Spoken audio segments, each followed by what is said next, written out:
اب کافی عرصہ وہ طے کر چکی تھی اور اب وہ واپس نہیں جانا چاہتی تھی۔ وہ مارے باندھے مرے قدموں سے آگے بڑھنے لگی تھی۔ اس کی بس تو کب کی جا چکی ہوگی۔ پوائنٹ مس ہو جانے کا سوچ کر ہی اس کے قدم من بن بھر کے ہو گئے۔ جو ہی وہ مین روڈ آئی، اپنی مطلوبہ بس کو دیکھ کے وہ حیرت میں غوطہ زن ہو گئی۔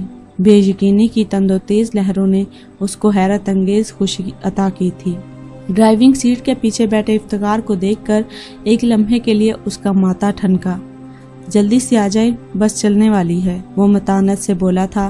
سواریاں ڈرائیور کو مارنے کے در پہ تھیں۔ وہ کچھ تو گالیاں بکتی بسیں نیچے اتر چکی تھیں، جبکہ ڈرائیور بے بس و لاچار نظر آ رہا تھا۔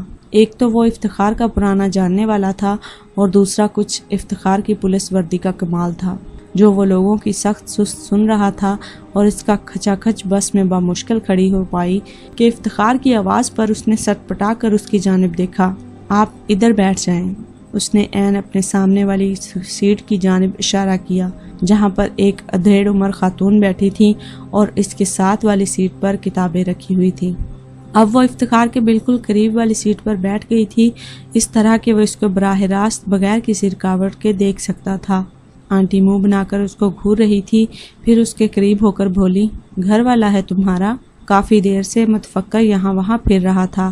اوپر سے ڈرائیور کے کان میں جانے اس نے کیا سور پھونکے کہ وہ مستنڈا 4 کپ چائے کے پی چکا تھا، لیکن کیا مجال جو اس نے بس اسٹارٹ کی ہو۔ کتنی ہی سواریاں اس کو جان کو کوستی جا چکی ہیں۔ آنٹی منہ کے زاویے بگاڑ کر بول رہی تھی۔ رمشا نے تحیر سے شاپر کے نیچے جگمگاتی ایم اے پولیٹیکل سائنس کی بکس کو دیکھا اور پھر بے ساختہ اس کی آنکھیں افتخار کی جانب اٹھی تھیں۔ وہ ٹکٹکی باندھے اسی کو دیکھ رہا تھا۔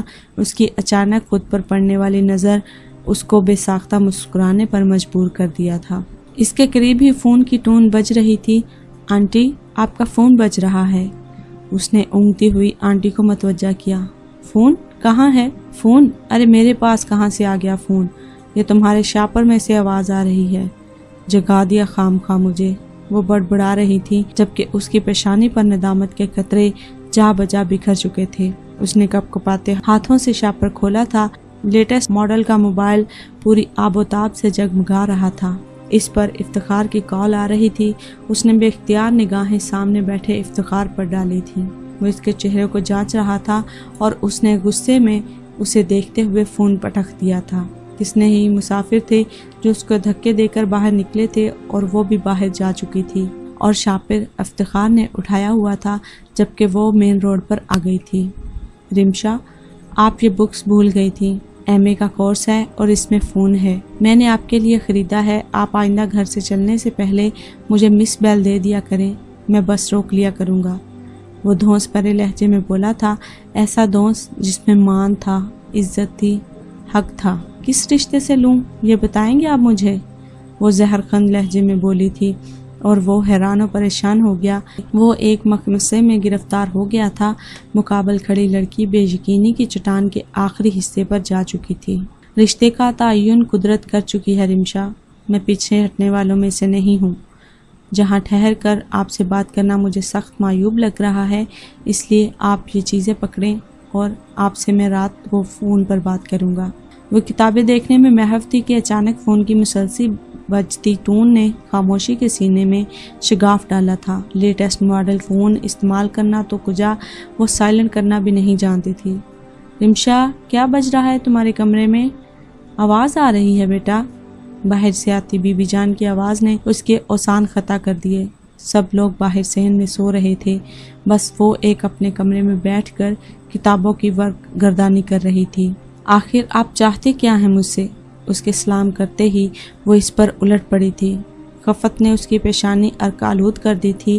وہ اس کے جذبوں کے آگے ہار مان چکی تھی۔ آواز میں پہلے جیسا تنتا نہ تھا، نہ 2 سال ہونے کو آئے تھے جب سے وہ شخص کسی سائے کی طرح اس کے پیچھے پیچھے پھر رہا تھا۔ نہ تو اس سے جدا ہوتا تھا اور نہ ہی اس کو جدا ہونے دیتا تھا۔ بے بانگ دہل سر بلند کیے اپنے رشتوں کا اقرار کرتا تھا۔ بقول بابا جان، اپنے مراسیوں کی اولاد میں پیدائشی خودسری اور بے دیدی ہوتی ہے۔ تو کبھی کہتے آج افتخار کی ماں فلاں تھیٹر ڈرامے میں پٹ گئی ہے۔ ان تمام باتوں کو سن کر بھی وہ افتخار سے نفرت محسوس نہیں کر پا رہی تھی۔ وہ ایک پڑھا لکھا باشعور انسان تھا جو کہ اچھی پوسٹ پر تھا اور اوپر سے باحیا اتنا کہ ہزاروں کی بھیڑ میں بھی صرف رمشا کو دیکھ کر اس کی آنکھیں جگمگانے لگتی۔ نکاح کے 1 ماہ بعد جب بابا جان کو پتہ چلا کہ وہ کس فیملی کا حصہ ہے، بابا جان نے اس کو آغا جان کو بلا کر بے نقص سنائی تھی۔ وہ سر جھکائے ان کی باتیں سنتا رہا۔ خواتین و حضرات، یہ کہانی کا پہلا حصہ ہے۔ کہانی کا دوسرا حصہ جاننے کے لیے ہماری ویڈیو کو لائک کریں، دوسروں کے ساتھ شیئر کریں اور چینل کو سبسکرائب کریں تاکہ ہماری کہانی کا مکمل اینڈ جان سکیں۔ اپنی کہانی کے دوسرے حصے کے ساتھ پھر حاضر ہوں گے، تب تک ہمیں دیجیے اجازت۔ اپنا اور اپنے ساتھ دوسروں کا ڈھیروں سارا خیال رکھیے گا، ہمیں اپنی دعاؤں میں یاد رکھیے گا۔ اللہ حافظ۔